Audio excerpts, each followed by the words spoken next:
Shalom, selamat pagi saudara-saudaraku yang dikasih dalam kasih Tuhan Yesus Kristus.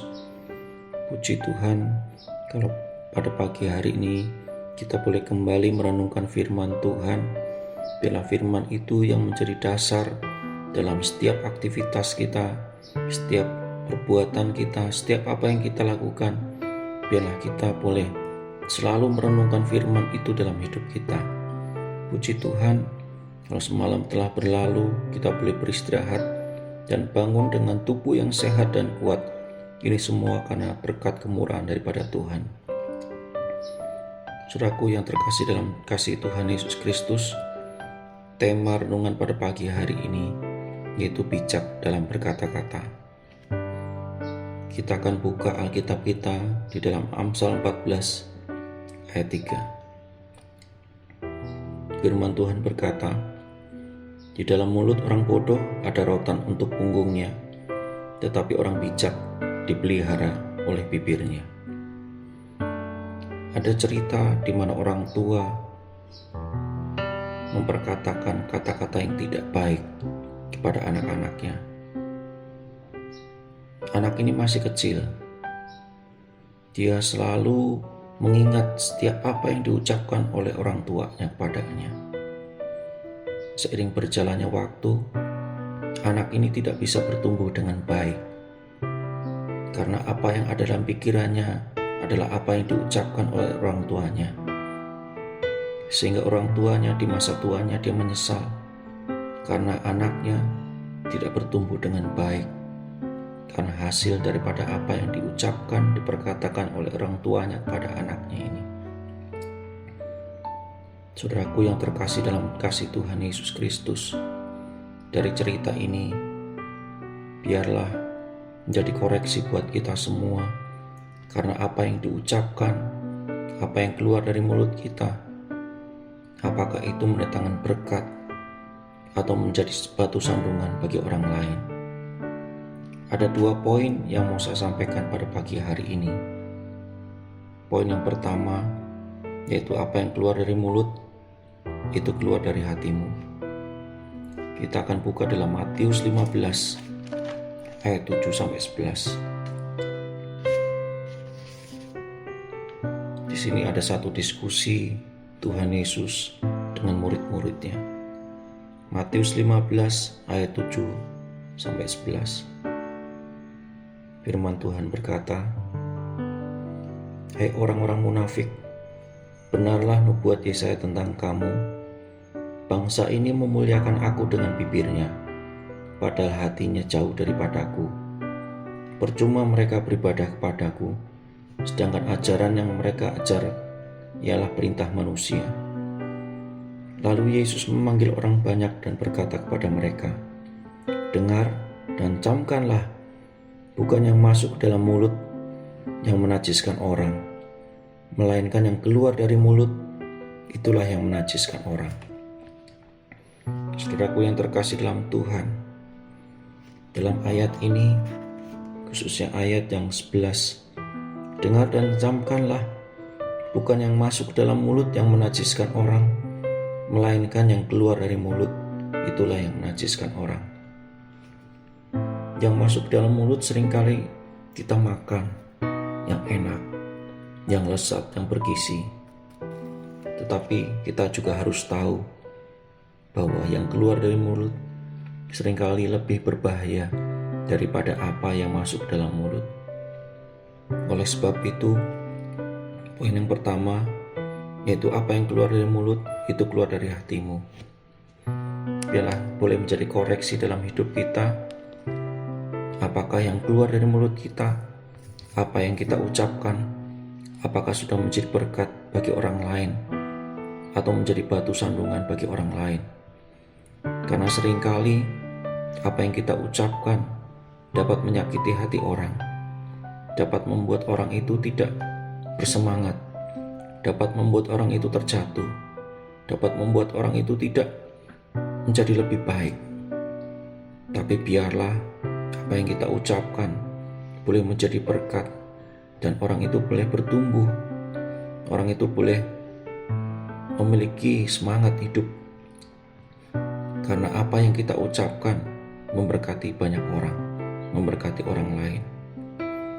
Saudaraku yang terkasih dalam Tuhan, oleh sebab itu kita harus menjaga hati kita, supaya apa yang keluar dari hati kita, yang keluar dari mulut kita, itu boleh menjadi berkat bagi orang lain, boleh menjadi berkat bagi banyak orang, dan orang lain akan diberkati dan boleh memberkati banyak orang, sehingga banyak orang akan bertumbuh imannya, akan bertumbuh kehidupannya untuk menjadi lebih baik. Poin kedua, di dalam Amsal 4 ayat 23, kita akan baca Amsal 4 ayat 23. Jagalah hatimu dengan segala kewaspadaan, karena dari situlah terpancar kehidupan. Poin yang kedua yaitu jagalah hatimu. Karena apa yang keluar dari mulut kita, apa yang kita ucapkan, apa yang kita perkatakan, itu keluar dari hatimu. Saudaraku, di bulan Desember ini adalah hari kelahiran Tuhan Yesus.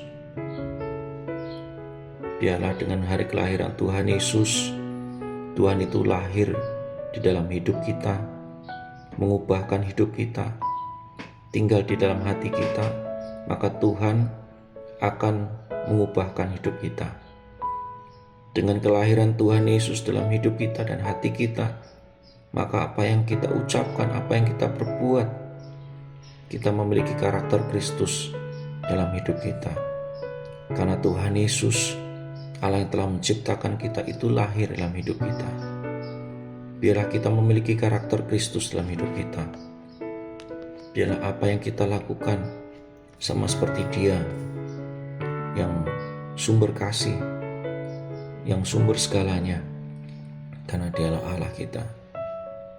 Saudaraku, biarlah pada bulan ini dan seterusnya hidup kita boleh diubahkan dengan kelahiran Tuhan Yesus. Biarlah Tuhan lahir bukan hanya sebagai seorang bayi, tapi biarlah Tuhan lahir dalam hidup kita dan mengubahkan hidup kita. Mungkin yang dulu kita sering memperkatakan yang tidak baik kepada orang-orang di sekitar kita, kepada orang-orang terdekat kita. Mungkin dulu kita berbuat yang tidak berkenan di hadapan Tuhan. Mari di bulan ini, dalam kelahiran Tuhan Yesus, dan juga di hari-hari yang akan datang, biarlah hidup kita boleh diubahkan oleh Tuhan, karena Tuhan Yesus telah lahir dalam hidup kita dan mengubahkan hidup kita. Tuhan Yesus tinggal dan menetap dalam hati kita, sehingga apa yang kita ucapkan berkenan dan menjadi berkat bagi banyak orang. Puji Tuhan, pada pagi hari ini kita boleh diingatkan kembali, biar apa yang kita katakan, apa yang kita perbuat boleh menjadi berkat, dan kita boleh bijak dalam berkata-kata, sehingga banyak orang diberkati melalui kehidupan kita, melalui apa yang kita ucapkan, apa yang kita perbuat. Saya mengajak kita semua untuk kembali merenungkan firman Tuhan. Biarlah apa yang kita lakukan pada pagi hari ini, nama Tuhan dipermuliakan melalui kehidupan kita. Saya mengajak kita semua untuk berdoa. Kita mau merenungkan firman Tuhan dengan apa yang telah kita lakukan. Mungkin sebelumnya kita melakukan apa yang tidak berkenan di hadapan Tuhan. Tuhan Yesus tahu apa yang menjadi kerinduan kita. Minta sama Tuhan supaya Tuhan Yesus lahir dan tinggal dalam hidup kita. Saya ajak kita berdoa. Segala puji dan hormat hanya bagi Engkau ya Bapa, Allah yang kami sembah di dalam nama Tuhan Yesus Kristus. Kaulah Allah kami, Kaulah Raja kami. Ya Tuhan, kalau pada pagi hari ini kami telah merenungkan firman Tuhan, biarlah firman itu yang menjadi dasar kehidupan kami. Sebelum kami Tuhan beraktivitas, biarlah apa yang kami lakukan Tuhan, apa yang kami perbuat berkenan di hadapan Tuhan dan menjadi berkat bagi banyak orang. Tuhan Yesus, kami telah diingatkan kembali bahwasanya kami harus menjaga hati kami, supaya apa yang kami lakukan, apa yang kami perbuat, apa yang kami ucapkan boleh menjadi berkat bagi banyak orang, dan bukan bagi batu sandungan bagi banyak orang. Tuhan, biarlah Tuhan Yesus lahir dan tinggal dalam hidup kami dan mengubahkan hati kami. Karena Engkau tinggal dan menetap dalam hati kami, Tuhan. Kami mau Tuhan Yesus, kami memiliki karakter Kristus dalam hidup kami. Sehingga biarlah Tuhan yang tampak dalam hidup kami dan menjadi berkat bagi banyak orang. Terima kasih ya Bapa. Terima kasih Tuhan. Kami begitu bersyukur Tuhan masih memperhatikan dan peduli dengan kami Tuhan. Sehingga Tuhan masih mengingatkan kami supaya kami menjadi lebih baik. Jadi anak-anak Tuhan yang dipakai Tuhan luar biasa bagi banyak orang. Terima kasih ya Bapa, terima kasih Tuhan. Kalau pada saat pagi harinya kami akan mulai aktivitas kami Tuhan. Tuhan Yesus pimpin kami, biarlah Roh Allah, malaikat Tuhan menjagai kami. Sehingga setiap langkah kami Tuhan, apa yang kami lakukan, apa yang kami ucapkan, berkenan di hadapan Tuhan. Nama Tuhan dipermuliakan. Terima kasih Tuhan Yesus, terima kasih ya Bapa. Kami alaskan doa kami hanya di dalam nama Tuhan Yesus Kristus, Allah Juru Selamat kami hidup. Haleluya. Amin. Puji Tuhan, selamat pagi saudara-saudaraku yang terkasih dalam kasih Tuhan Yesus Kristus. Tetap semangat dan tetap menjadi berkat bagi banyak orang. Puji Tuhan.